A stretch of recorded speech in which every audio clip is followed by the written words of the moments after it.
دیکھیں آپ نے جب گھر بنانے کا سوچنا ہے تو پہلے آپ نے کیا کرنا ہے, پلاٹ پرچیز کرنا ہے. پلاٹ کس طرح پرچیز کرنا ہے اس کے لیے آپ نے کچھ چیزیں اپنے مائنڈ میں رکھنی ہیں. اگر آپ نے بیسمنٹ والا گھر نہیں بنانا تو دیر از نو نیڈ کہ آپ اتنا ڈپریشن والا پلاٹ لیں جو کہ روڈ لیول سے بہت نیچے ہے. تو پھر بعد میں جب آپ اس کو بنانے لگیں گے تو اس کو فل کرنے کے لیے آپ کی کاسٹ بڑھ جائے گی. جی ٹھیک ہے. ٹھیک ہے. پھر آپ نے یہ نوٹ کرنا ہے کہ سامنے کوئی لائٹ پول یا ڈی بی وغیرہ, ٹرانسفارمر وغیرہ, کوئی ایسی چیز نہ ہو جو کہ بدنما لگے یا آپ کی انٹرنس کو ہنڈر کرے. تو آپ نے ایسی چیزوں کا خیال رکھنا ہے اسپیشلی پلاٹ پرچیز کرتے ہوئے. اس کے بعد آپ نے ایک اچھے آرکیٹیکٹ کا انتخاب کرنا ہے. ٹھیک ہے.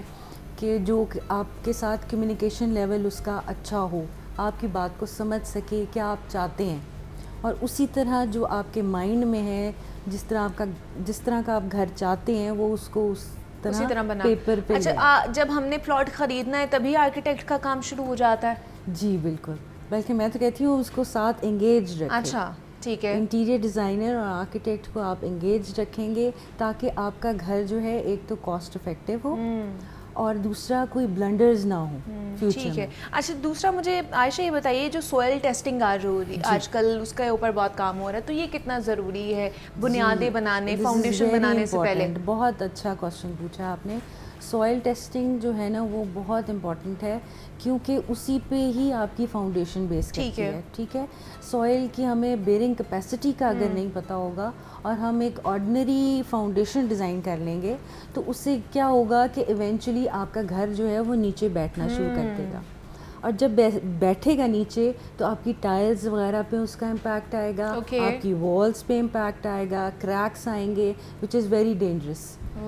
تو یہ چیزیں اتنی امپورٹنٹ ہیں کہ ہم لوگ اس کو نظر انداز کر دیتے ہیں کہ جو کہ بالکل بھی اس پہ رسک نہیں لیا جا سکتا. مطلب یہ سب سے پہلے جو آپ نے کام کرنا ہے کہ جب پلاٹ آپ خرید رہے ہیں تو ان کو مد نظر رکھنا ہے کہ کیا کیا اس کی چیزیں ہونی چاہیے. دوسرا یہ کہ سوائل ٹیسٹنگ ضرور کرانی چاہیے کہ وہاں پر وہ سوٹیبل بھی ہے, اتنی بنیادیں اس کی کہ نہیں ہے. ایگزیکٹلی. ٹھیک ہے. اچھا شمائلہ, انٹیریئر ڈیزائنر کا جب یہ پورا اسٹرکچر گرے اسٹرکچر اسٹارٹ ہو جاتا ہے تب انٹیریئر ڈیزائنر کا کام شروع ہوتا ہے یا کب سے کام شروع ہوتا ہے انٹیریئر ڈیزائنر کا؟ جیسے ہی آپ نے آرکیٹیکٹ کو انگیج کیا اپنے ساتھ, اس کے ساتھ ہی آپ نے انٹیریئر ڈیزائنر کو بھی انگیج کرنا ہے. میرا کام یہ ہوتا ہے کہ جیسے پلان آتا ہے میرے سامنے, جیسے آرکیٹیکٹ نے ڈیزائن کیا ہے میں اس کو تھوڑی چیک کرتی ہوں, ونڈوز دیکھتی ہوں, ڈورز کی پوزیشن دیکھتی ہوں, کچن دیکھتی ہوں, کیونکہ میرا کام ہے گھر کو خوبصورت. ہاں جی, کہ مطلب کہ کہاں پر آپ کے بیڈز ہونے چاہیے, لائٹنگ کہاں پر ہونی چاہیے, پینٹنگز اگر آپ نے لگانی ہے وہ کہاں پر, صوفاز کہاں پر ہونی چاہیے, یہ ایک انٹیریئر ڈیزائنر کا کام ہوتا ہے. بالکل بالکل. تو ان چیزوں کو میں دیکھتی ہوں. تو شروع سے ہی آپ ڈیزائنر کو جب ہائر کرتے ہیں اس کا فائدہ یہ ہوتا ہے کہ آپ کے پیسے ایک تو بچ جاتے ہیں, توڑ پھوڑ نہیں ہوتی. جب ایک فل چیز پری پلانڈ ہوتی ہے نا تو آپ کا گھر بالکل اسموتھلی جاتا ہے, کوئی ہرڈلس نہیں آتے اور آپ کو پتہ ہوتا ہے آپ نے کیا کرنا ہے. ورنہ یہ ہوتا ہے کہ آپ خود ہی سے اگر اسٹارٹ کرتے ہیں یا کسی کو نہیں پتہ ہوتا تو وہ ایک چیز لگاتے ہیں کہ جی غلط ہو گیا, اب اس کو توڑو, پھر دوسری لگاؤ, تو اتنے پیسے اس کو اتنے لگ جاتے ہیں. بالکل وہی آپ سروسز اپنے انٹیریئر ڈیزائنر کو دیں. ٹھیک ہے. اور اپنا گھر آپ اپنا گھر جو ہے اچھے خرید جو ہے خوبصورت طریقے سے بنا سکتے ہیں. اچھا لائٹنگ کا آج کل بہت زیادہ کہہ لیں کہ اس کے اوپر ایمفسائز کیا جا رہا ہے کہ آپ کے گھر کی لائٹنگ بہت اچھی ہونی چاہیے. تو کس طرح کی لائٹنگ ہونی چاہیے؟ وائٹ لائٹنگ ہونی چاہیے, وارم لائٹنگ ہونی چاہیے, گھروں میں کس طرح کی لائٹنگ ہونی چاہیے؟ گھروں میں نا وارم لائٹ ہونی چاہیے. اچھا. جیسے جو کہ سورج کی روشنی ہے وہی ہماری آنکھوں کو اچھی لگتی ہے. اگر آپ وائٹ لائٹ یوز کرتے ہیں نا آپ خود ہی محسوس کریں گے کچھ دیر کے بعد آپ اس کمرے میں جاتے ہیں آپ کے سر میں درد شروع ہو جاتا ہے, آپ چڑچڑاپن محسوس کرنا شروع کر دیتے ہیں. تو جو سب سے بہترین ہے وہ وارم لائٹ ہے, جو کہ سورج کی روشنی ہے, جو کہ ہم سارا دن محسوس کرتے ہیں, فیل کرتے ہیں, ہماری آنکھوں کو اچھی لگتی ہے. تو وہی لائٹ گھروں میں بھی ہونی چاہیے. گھروں میں بھی ہونی چاہیے. اچھا ہمارے بڑے بزرگ کہتے ہیں جی وائٹ لائٹ لگائیں گھر آپ کا کھلا کھلا لگے لگے گا, آپ کے کمرے کھلے کھلے لگیں گے. میں نے آپ کو بتایا نا, یہ ایکسپیریمنٹ کر کے دیکھیے. جن لوگوں کے گھروں میں وائٹ لائٹ ہے, ضروری 100% وہ دیکھیں گے کہ ان کے سر میں درد شروع ہو جاتی ہے, ان کو اچھا فیل نہیں ہوتا, کیونکہ لائٹ جو ہے بہت امپورٹنٹ رول پلے کرتی ہے آپ کے سارے دن, آپ کی ساری روٹین کے اندر, وہ جو ہے وہ خراب کرتی ہے. اچھا عائشہ, کیونکہ ہمارے دیکھنے والے چاہتے ہیں کہ ہم نا ہمارے پاس ایک اتنا سا بجٹ ہے اور اس میں ہم نے گھر بنانا ہے, تو آپ نے بتانا ہے کہ اس میں گھر بن سکتا ہے کہ نہیں بن سکتا ہے. سپوز کریں ہمارے پاس 15 لاکھ روپے ہیں, تو اس میں کیا ہم لوگ 3 مرلے کا گھر ایکسپیکٹ کر سکتے ہیں کہ 15 لاکھ میں ہمارا 3 مرلے کا گھر بن جائے؟ دیکھیے اس میں یہ ہے کہ آپ نے دیکھنا ہے کہ آپ نے اپنی بچت کیسے کرنی ہے. آپ ایسا پلاٹ پہلے لیں جو کہ بہت مہنگا نہ ہو, ایسی جگہ ہو جو کہ آپ کو عام جو ریٹ چل رہا ہے اس سے کم پرائس میں مل جائے, ٹھیک ہے. دوسرا یہ کہ آپ نے اس کی ڈیزائننگ ایسی کرنی ہے کہ وہ ایک تو بڑا بھی لگے اور اس پہ خرچ بھی کم آئے. جیسے ہم یہ کرتے ہیں کہ موسٹلی ڈبل ہائٹس دے دیتے ہیں, اس میں لوگ سمجھتے ہیں کہ شاید اس پہ بہت خرچہ آ رہا ہے, حالانکہ اس میں خرچہ کم آ رہا ہوتا ہے. کیوں؟ کیونکہ جب وہ ڈبل ہائٹ ہوتی ہے تو اس میں سلیب نہیں ڈلتی. جب سلیب نہیں ڈل رہی ایک فلور کی, تو اوبیسلی اس ایریے کے آپ کے پیسے بچ گئے. تو اس کی ڈیزائننگ میں اس کی ونڈوز آپ کوشش کریں کہ چھوٹی رکھیں, کیونکہ ونڈوز پہ ایکسپینس زیادہ آتا ہے کمپیریٹیو ٹو یہ جو ہے آپ کی والز جو آپ میسنری ورک میں کرتے ہیں. اس طرح آپ کاسٹ کم کر سکتے ہیں. اچھا, واش رومز کم دیں, واش رومس آپ کم دیں. پھر یہ ہے کہ باہر کے ملکوں میں تو آ جائے, اچھا کنیکٹڈ آ جائے, ٹھیک ہے, شیئرنگ پہ آ جائے نا. اس سے یہ ہے کہ ایک واش روم پہ جو کاسٹ آنی ہے وہ آپ کی کم آئے گی, انسٹیڈ آف کہ آپ 2 واش رومز رکھیں. صحیح. اچھا, انڈور جو پلانٹیشن آج کل ہو رہی ہے وہ مجھے بتائیے کہ ہم جو پلانٹس ہیں گھروں کے کن کن کونوں پر لگا سکتے ہیں, کن کن جگہوں پر ہم لوگ انہیں رکھ سکتے ہیں جن کی پلیسمنٹ بھی اچھی لگے؟ دیکھیے پلانٹس تو بہت ہی ویسے ہی خوبصورت لگتے ہیں, آپ جہاں بھی لیں, گرین ایریاز ہیں. اگر ہم باہر کا آرکیٹیکچر دیکھیں تو وہاں پہ انہوں نے اسپیشلی ایون دو آپ کسی ایئرپورٹ پہ رکتے ہیں تو وہاں پہ بھی اتنی گرینری, اتنے پلانٹس رکھے ہوتے ہیں, تو وہ بہت خوبصورت لگتے ہیں. اسی لیے جیسے ہی آپ گھر میں انٹر ہوں, یا ایون دو لان ہے آپ کا, لان کو خوبصورتی سے آپ اس کو ڈیکوریٹ کریں. پھر جب گھر کے اندر مین انٹرنس یا لابی میں آتے ہیں تو وہاں پہ آپ پلانٹس کو رکھیں. اور یہ جو ہمارے پلانٹس ہوتے ہیں, لائف پلانٹس ہوتے ہیں, اس میں یہ ہے کہ اس میں گھبرانا نہیں چاہیے. آپ کو ان کو ٹیک کیئر کرنی چاہیے. آپ نے 1-2 دن کے بعد ضرور ان کو واٹر کرنا ہے, اس کی ذرا دیکھ بھال کرنی ہے, تو وہ کبھی نہیں مرجھائیں گے. وہ آپ کو اچھی فیلنگ دیں گے, تو آکسیجن پرووائڈ کریں گے, اور آپ کو گرین کلر جو ہے ویسے ہی بہت زیادہ اٹریکٹ کرتا ہے آنکھوں کو, وہ ہوتا ہی خوبصورت ہے. اچھا عائشہ, کیونکہ آج کل مہنگائی بہت ہے, لوگ بجلی کے بلوں سے تنگ ہیں, اور سولر پینل بھی بہت زیادہ مہنگے ہیں, وہ بھی نہیں لگوا سکتے ہیں. تو سولر پینل لگوائے بغیر ہم کیسے اپنے گھر کو ٹھنڈا, یا گرمیاں جیسے آئی تھی تو اس میں ٹھنڈا رکھ سکتے ہیں؟ اس کے لیے کیا کرنا چاہیے لوگوں کو؟ جی, اس میں یہ ہے کہ آپ بیسکلی ہمارا سورج جو ہے نا وہ ایسٹ سے نکلتا ہے اور ویسٹ پر غروب ہوتا ہے, ٹھیک ہے. تو ہم کوشش کریں کہ ویسٹ جو ہاٹر زون ہے وہاں پہ ونڈوز کم سے کم دیں. اچھا, اگر دیں تو چھوٹی دیں تاکہ زیادہ ہیٹ وہاں سے ٹرانسفر نہ ہو.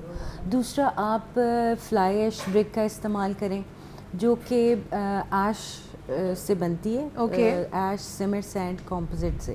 اس سے کیا ہوتا ہے کہ اس کی جو تاثیر ہے نا وہ ٹھنڈی ہوتی ہے, کیونکہ وہ بھٹی میں بیک نہیں ہوتی, ٹھیک ہے.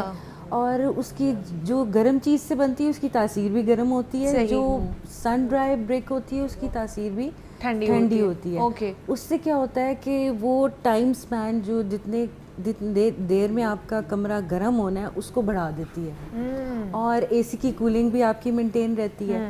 تو ہم لوگوں کو جو ہے نا وہ پھر نارمل جو مٹیریلز ہیں اس سے ہٹ کے تھوڑا سا کچھ کرنا پڑے گا, ٹھیک ہے, تاکہ ہم ایک ٹھنڈا گھر رکھ سکیں.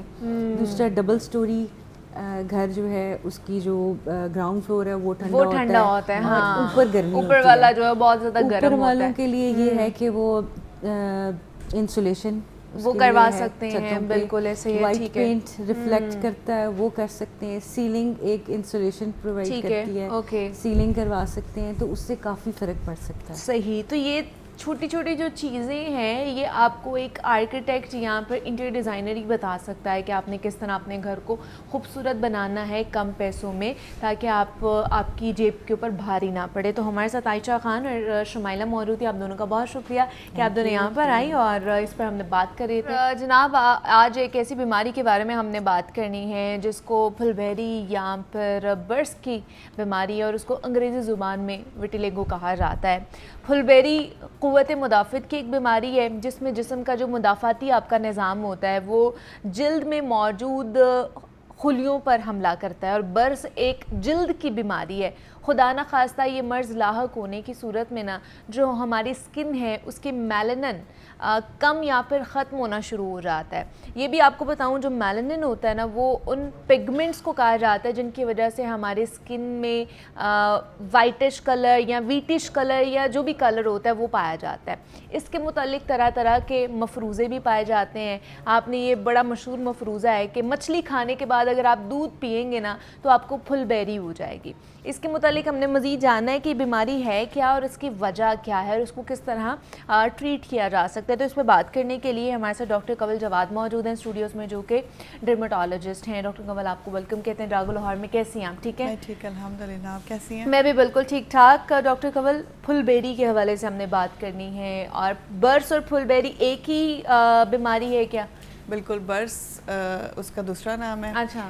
اور پھلبھیری بھی کہتے ہیں, وٹیلائگو بھی کہتے ہیں. ڈفرینٹ نام مطلب دیے ہوئے ہیں اپنی اپنی لینگویج میں. اچھا. سو بیسکلی یہ ایک ایسی بیماری ہے جو ہمارے ابھی آپ نے بتایا مدافعتی سسٹم یعنی ہمارے امیون سسٹم کی بیماری ہے جس میں کیا ہوتا ہے کہ ہمارا جو امیون سسٹم جو ہمارے ڈیفنس میکینزم ہوتا ہے باڈی کا جس کا ایکچولی کام یہ ہوتا ہے کہ وہ ہماری باڈی کے جو ڈفرینٹ کوئی بھی اٹیک کرنے والے خلیے ہیں یا سیلز ہیں ان سے ہمیں بچاتا ہے, ان کے اگینسٹ کھڑا ہو جاتا ہے. لیکن کیا ہوتا ہے برس میں کہ میلنن جیسے بھی آپ نے بتایا کہ جو ایکچولی ہماری جو باڈی ہے اس کو کلر دیتا ہے, پگمنٹ دیتا ہے. جتنا میلنن باڈی میں زیادہ ہوگا, جیسے ہماری ایشین سکن ہے تو ایشین سکن 3 اور 4 میں فال کرتی ہے ٹائپ میں, تو اس میں میلنن زیادہ ہوتا ہے نارملی. تو اس لیے ہم لوگ ویٹش ہوتے ہیں یا پھر ڈارکر بھی کلر تھوڑا ہو جاتا ہے. بٹ بیکاز یورپین کنٹریز میں, امریکن کنٹریز میں ان کا اسکن ٹائپ 1 اور 2 ہوتا ہے تو اس میں میلنن کم ہوتا ہے. اور آپ نے دیکھا ہوگا کہ وہ لوگ بہت شوقین ہوتے ہیں سن باتھ لینے کے بیکاز انہیں نا ڈارکر ٹون پسند ہوتی ہے. بٹ ہمیں وائٹ جو تگودو کر رہے ہیں, جتنی بھی جد و جہد ہے ہماری وہ وائٹ کلر کے لیے ہوتی ہے.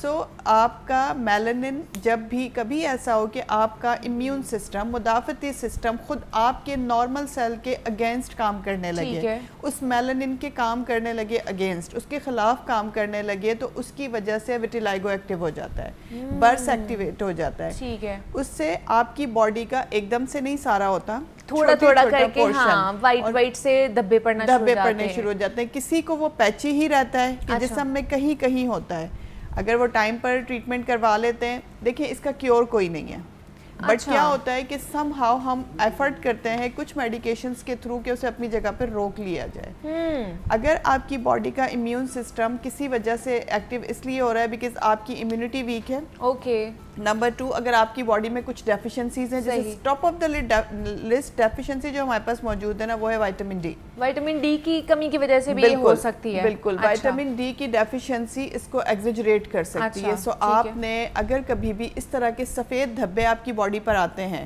تو آپ نے ضرور رول آؤٹ کروانا ہے کہ وائٹامن ڈی ڈیفیشنسی تو آپ کی باڈی میں نہیں ہے, کیونکہ جو یہ وٹیلائگو ہے نا اسے ہم ممک کرتے ہیں. بہت سارے لوگوں کو ڈاؤٹ ہوتا ہے ایک فنگل انفیکشن کے ساتھ. سو ہمارے لیے ڈفرینشیٹ کرنا, مطلب پیشنٹ اگر ہمارے سامنے آتا ہے تو ذرا ایزی ہو جاتا ہے, بٹ ویسے دیکھ کے یا بغیر دیکھے بتانا یا جج کرنا اٹس لائک کوائٹ ڈیفیکلٹ.